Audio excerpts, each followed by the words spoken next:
I was having a mental breakdown because I couldn't crack the code of this week, a cryptology code.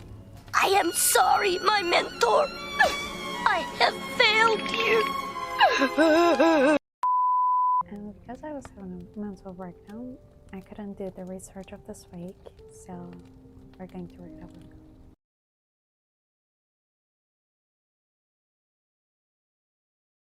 The Secret History by Donna Tartt. Let's begin. Good morning, New Yorkers. Looking for another beautiful day here in the city. The snow in the mountains was melting, and Bunny had been dead for several weeks before we came to understand the gravity of our situation. He'd been dead for 10 years before they found him, you know. It was one of the biggest manhunts in Vermont history. State troopers, the FBI, even an army helicopter. The college closed, the dye factory in Hampton shut down. People coming from New Hampshire, upstate New York, as far away as Boston. It is difficult to believe that Henry's modest plan could have worked so well despite these unforeseen events. We hadn't intended to hide the body where it couldn't be found. In fact, we hadn't hidden it at all, but had simply left it where it fell in hopes that some luckless passerby would stumble over it before anyone even noticed that he was missing. This was a tale that told itself simply and well. The loose rocks, the body at the bottom of the ravine with a break in the neck, and the muddy skid marks of dug-in hills pointing the way down. A hiking accident, no more, no less, and it might have been left at that, at quiet tears and a small funeral had it not been for the snow that fell that night. It covered him without a trace, and 10 days later, when the thaw finally came, the state troopers and the FBI and the searchers from town all saw that they had been walking back and forth over his body until the snow above it was packed down like ice.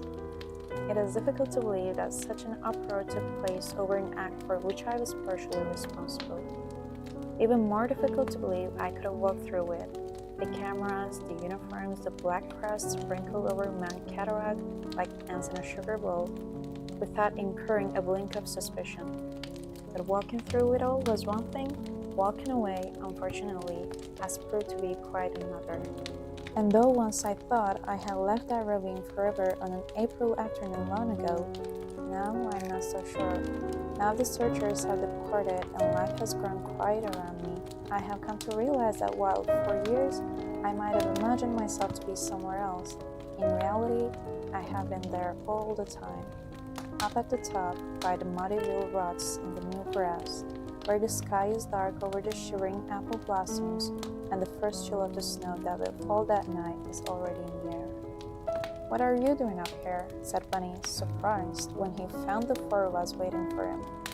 "Why, looking for new ferns," said Henry.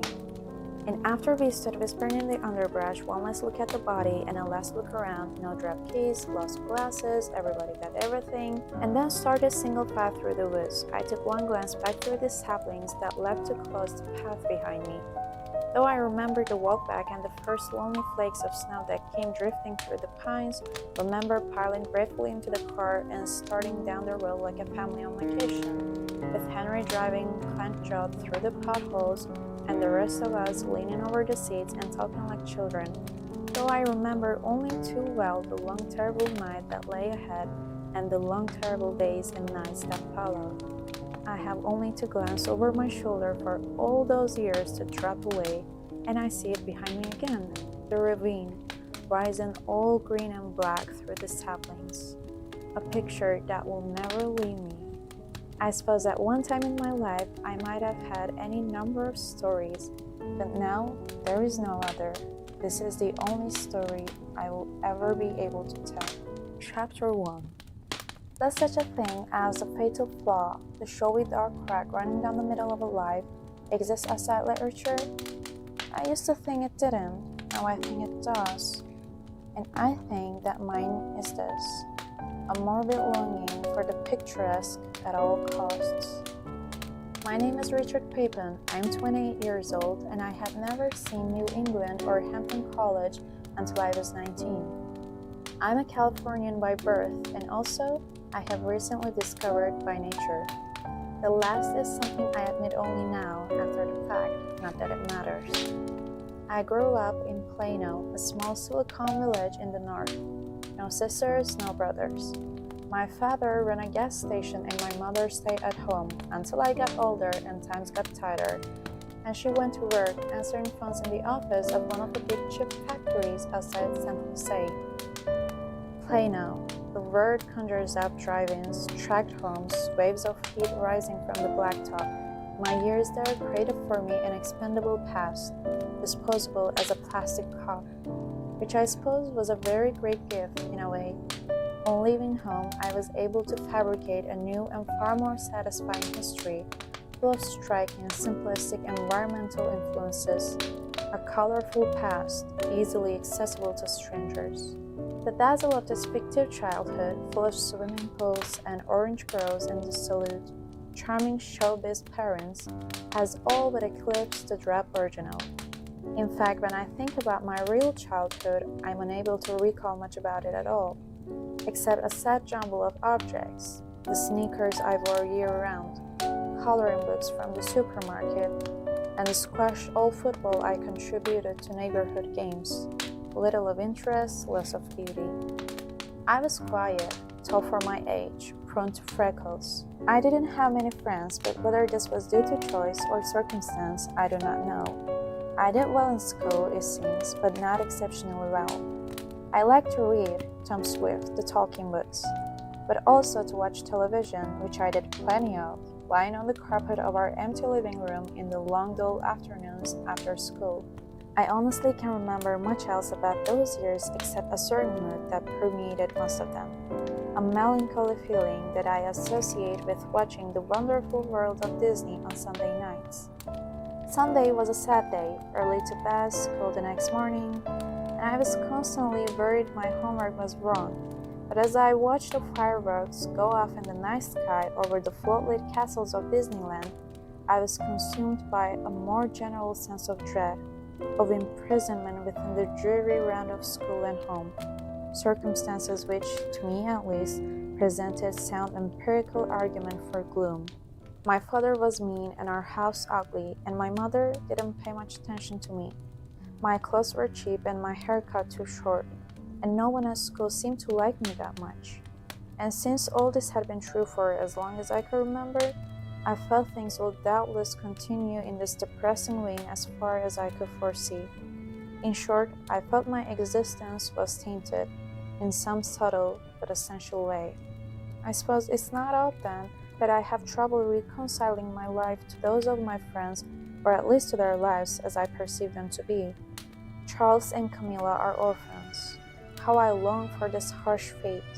Buried by grandmothers and great aunts in a house in Virginia, a childhood I like to think about with horses and rivers and sweet gum trees.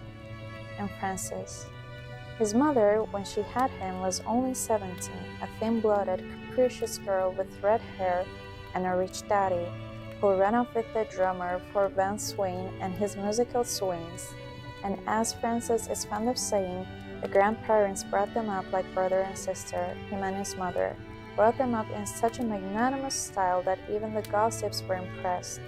English nannies and private schools, summers in Switzerland and winters in France. Consider even bluff old Bunny, if you would. Not a childhood of free furcas and dancing lessons any more than mine was, but an American childhood.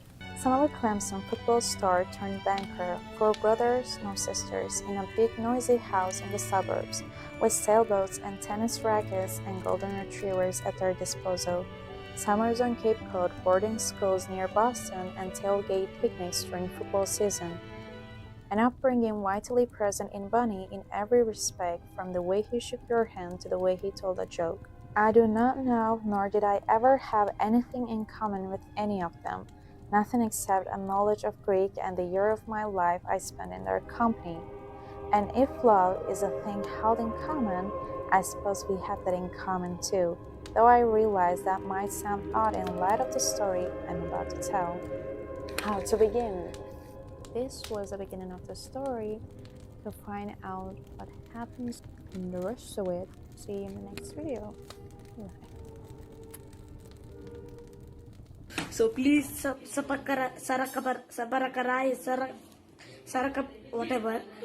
Please I want to reach 1 million.